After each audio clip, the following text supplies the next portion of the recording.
The Art of Public Speaking by Dale Carnegie and Joseph Berg Eisenwein, Section 16, Chapter 16, Methods of Delivery. The crown, the consummation of the discourse is its delivery. Toward it all preparation looks. For it the audience waits.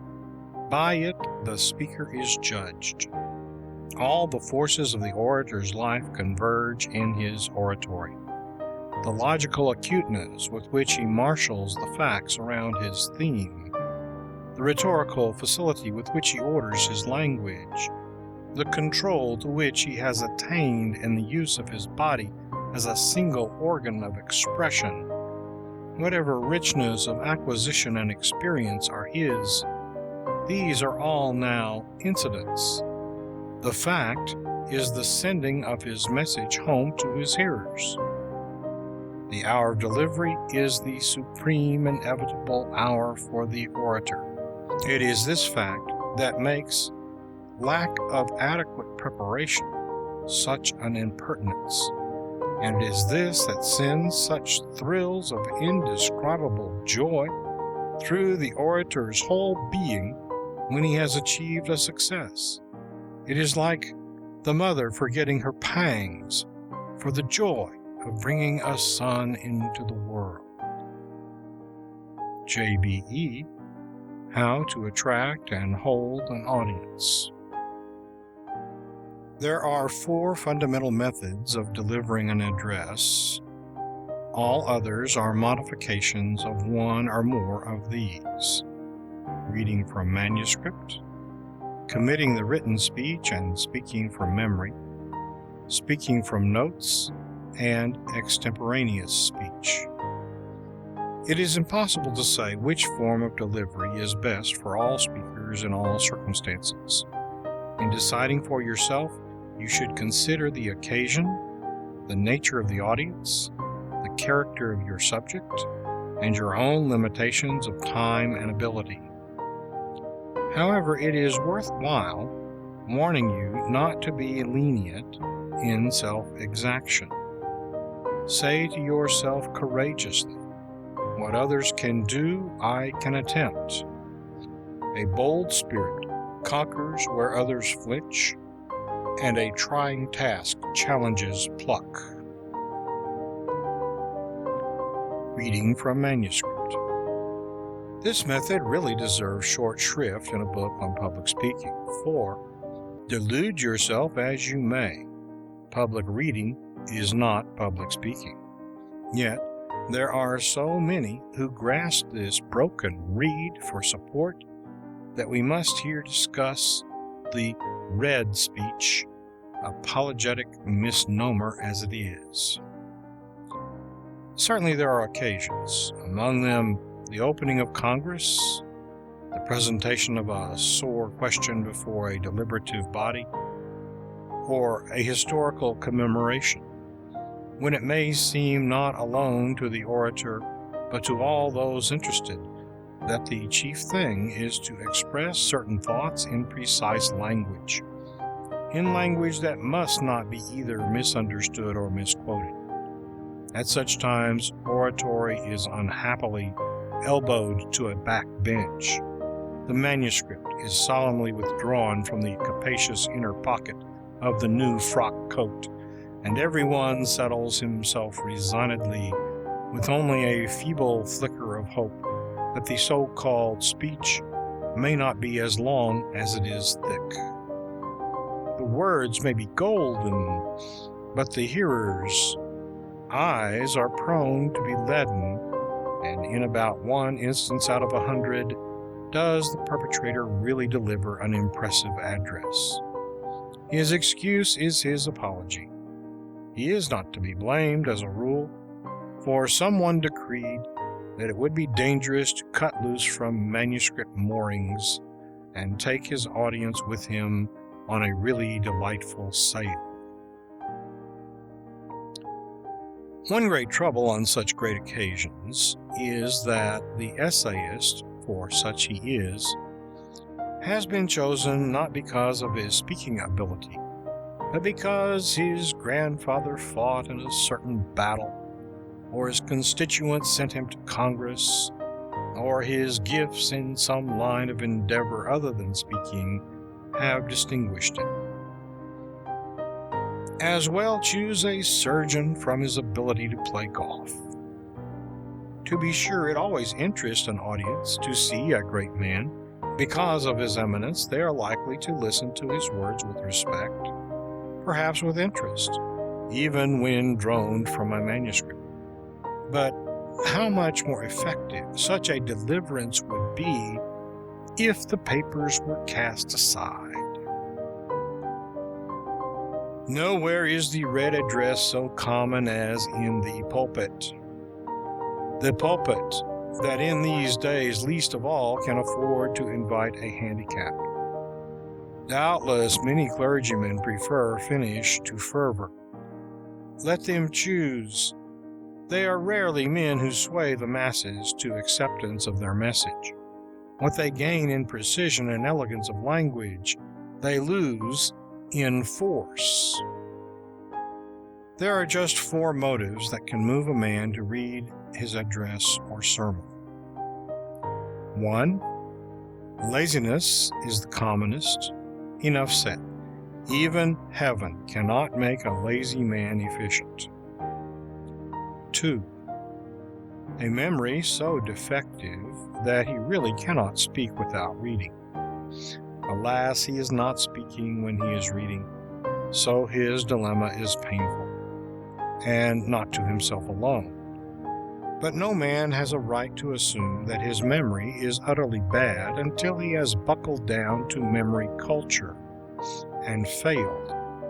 A weak memory is oftener an excuse than a reason. 3. A genuine lack of time to do more than write the speech.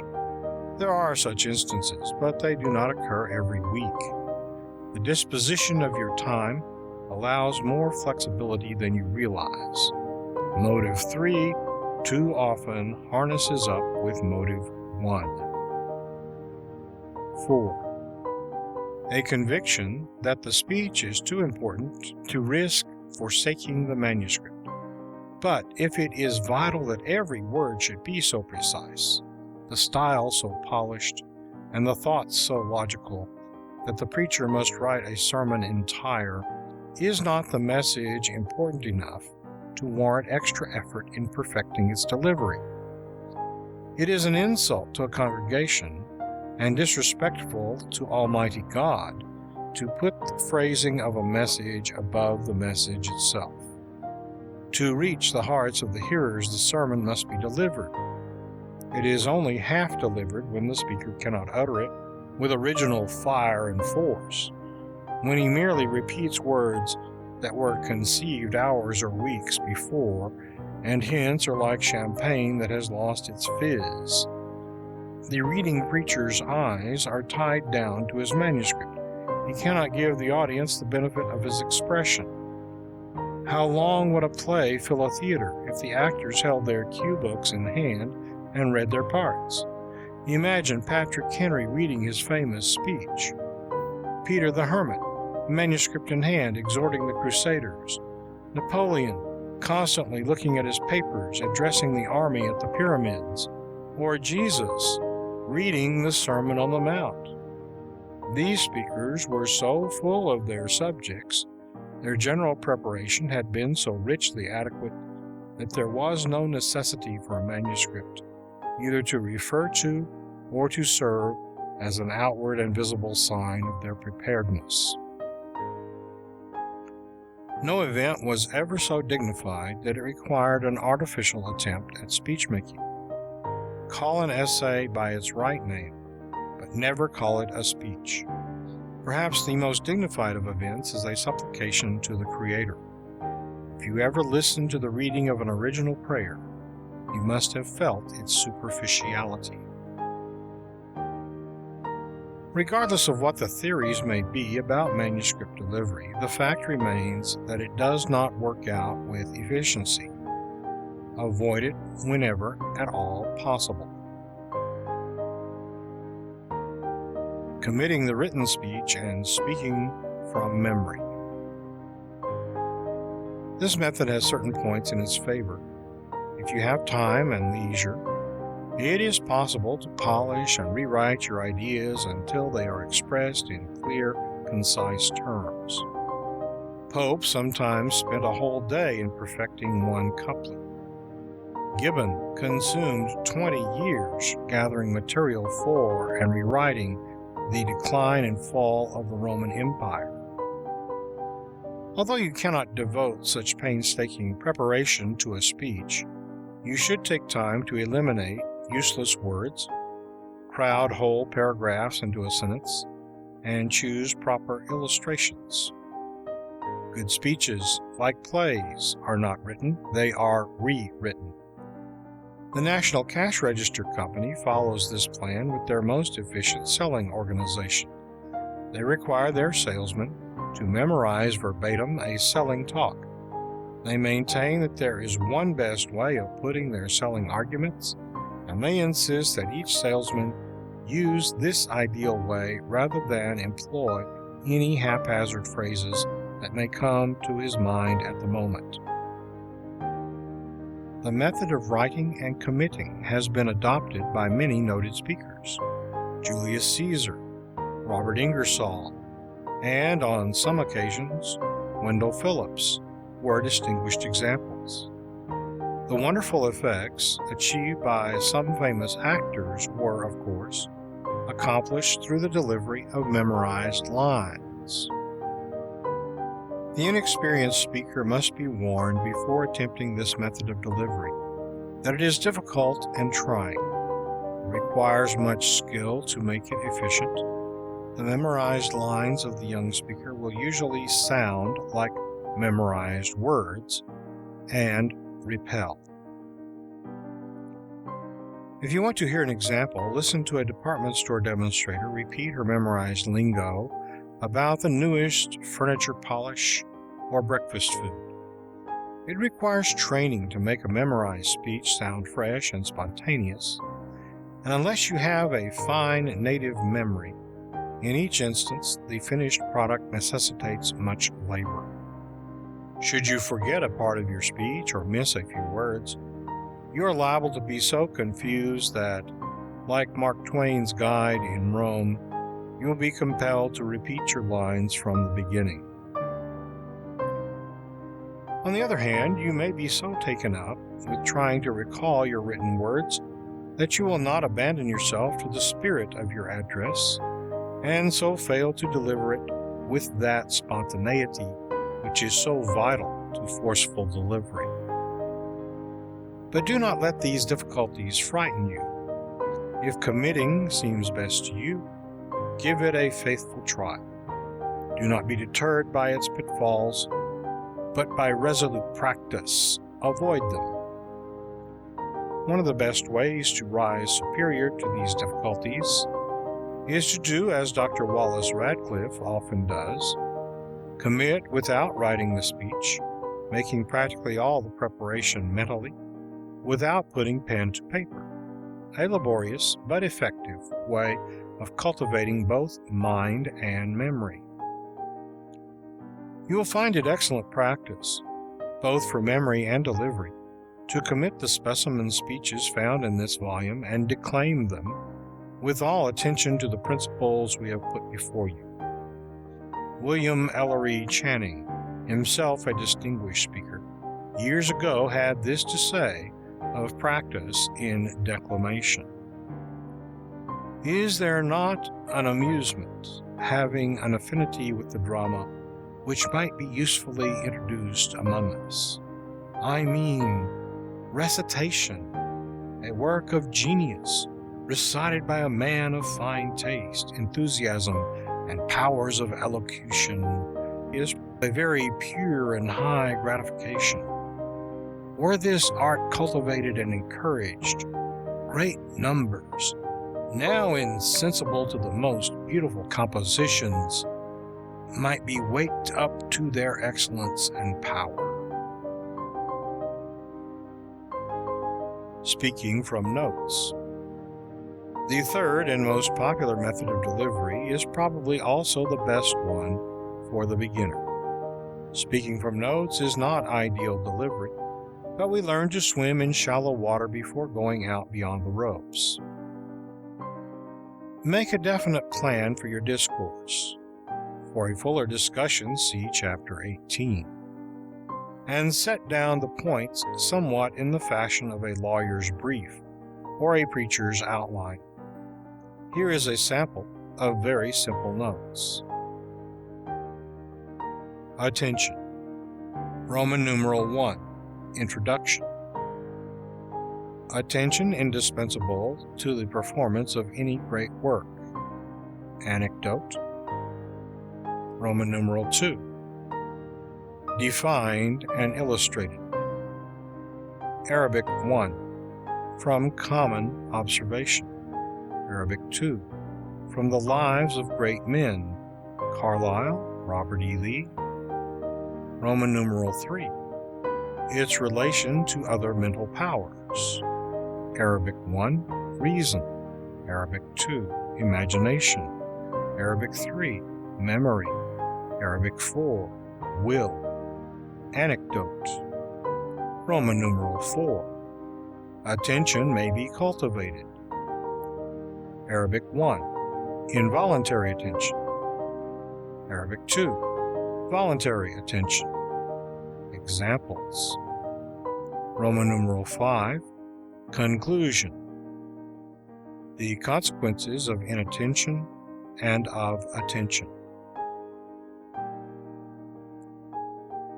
Few briefs would be so precise as this one, for with experience a speaker learns to use little tricks to attract his eye.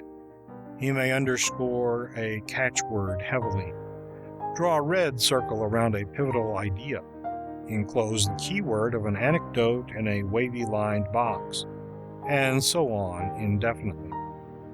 These points are worth remembering, for nothing so eludes the swift glancing eye of the speaker as the sameness of typewriting, or even a regular pen script.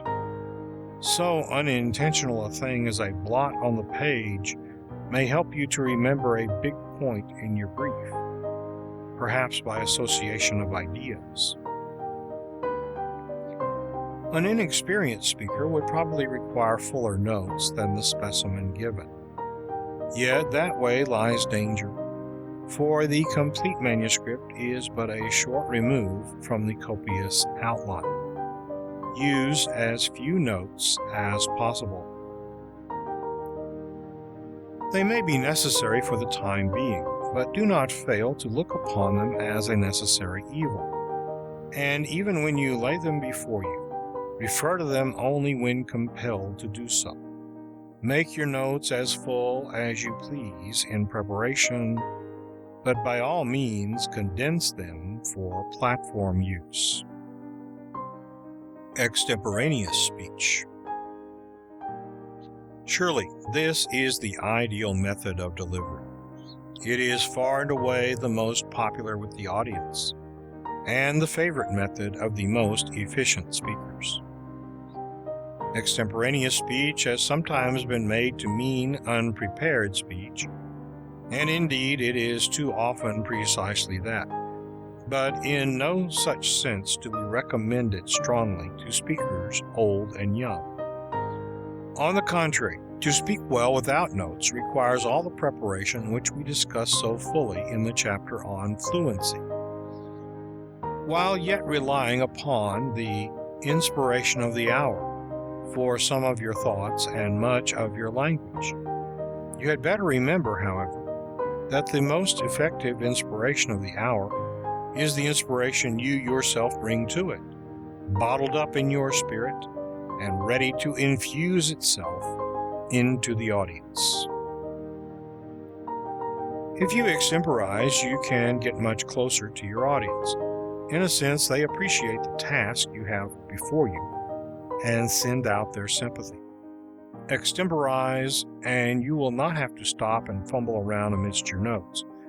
You can keep your eye afire with your message and hold your audience with your very glance. You yourself will feel their response, as you read the effects of your warm, spontaneous words written on their countenances. Sentences written out in the study are liable to be dead and cold when resurrected before the audience. When you create as you speak, you conserve all the native fire of your thought. You can enlarge on one point or omit another, just as the occasion or the mood of the audience may demand. It is not possible for every speaker to use this, the most difficult of all methods of delivery, and least of all can it be used successfully without much practice. But it is the ideal towards which all should strive. One danger in this method is that you may be led aside from your subject into bypaths. To avoid this peril, firmly stick to your mental outline. Practice speaking from a memorized brief until you gain control. Join a debating society. Talk, talk, talk, and always extemporize. You may make a fool of yourself once or twice, but is that too great a price to pay for success? Notes, like crutches, are only a sign of weakness. Remember that the power of your speech depends to some extent upon the view your audience holds of you. General Grant's words as president were more powerful than his words as a Missouri farmer. If you would appear in the light of an authority, be one. Make notes on your brain instead of on paper. Joint methods of delivery. A modification of the second method has been adopted by many great speakers, particularly lecturers who are compelled to speak on a wide variety of subjects day after day. Such speakers often commit their addresses to memory, but keep their manuscripts in flexible book form before them, turning several pages at a time. They feel safer for having a sheet anchor to windward. But it is an anchor nevertheless, and hinders rapid, free sailing, though it drag never so slightly. Other speakers throw out a little lighter anchor by keeping before them a rather full outline of their written and committed speech. Others again write and commit a few important parts of the address: the introduction, the conclusion, some vital argument, some pat illustration, and depend on the hour for the language of the rest. This method is well adapted to speaking, either with or without notes. Some speakers read from manuscript the most important parts of their speeches, and utter the rest extemporaneously. Thus, what we have called joint methods of delivery are open to much personal variation. You must decide for yourself which is best for you, for the occasion, for your subject, for your audience. For these four factors all have their individual claims. Whatever form you choose, do not be so weakly indifferent as to prefer the easy way. Choose the best way, whatever it costs you in time and effort. And of this, be assured, only the practiced speaker can hope to gain both conciseness of argument and conviction in manner, polish of language and power in delivery, finish of style and fire in utterance. Questions and exercises. 1. Which in your judgment is the most suitable of delivery for you? Why? 2. What objections can you offer to A. Memorizing the entire speech, B. Reading from manuscript, C. Using notes, D. Speaking from memorized outline or notes, E. Any of the joint methods? 3. What is there to commend in delivering a speech in any of the foregoing methods?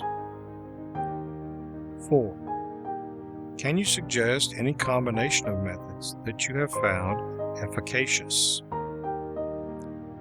5. What methods, according to your observation, do most successful speakers use?